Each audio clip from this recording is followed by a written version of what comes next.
This story is about how the coronavirus quarantine tried to rob me of my mental health like a thief. Of videos will tell a story that I hope will be educational and inspiring, and it's me, so hopefully always entertaining. Hello and welcome to Backstage with Brawin.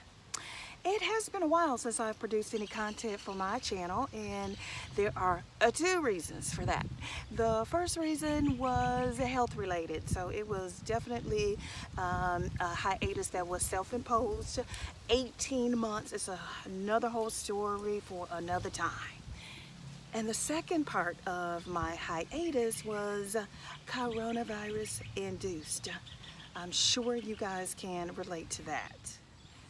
Backstage with Brawin was all about taking you along to really cool events and fabulous travel destinations, right? But how do you do that in a pandemic? Like, what do you even do with that? I know that there are a lot of YouTubers who were able to transition into different content, different formats, all of that, but I couldn't pivot. I did not figure out how to pivot, and it drove me absolutely nuts. What was wrong with me? Like, why did my creativity desert me when I needed it the most? It was quite a process, but I figured it out. I figured out what happened, and it's taken a little bit of nerve to share it with strangers. There are so many studies that confirm the negative impact of coronavirus on our mental health. Thinking that if this struggle was so real for me, perhaps some of you can see yourselves in some of the stories. You just follow me along this little journey as I piece together a story that unfolded to me in slow motion, for real slow motion. And while the quarantine dragged on, I really wish someone had advised me to be kind to my mind every single day. And as you can clearly see from my background, I am neither in Memphis nor Chicago. This is still Backstage with Brawin, so I will tell you where I am in the next video. You are backstage with Brawin. Alright, so I have to start this with the funniest story, okay?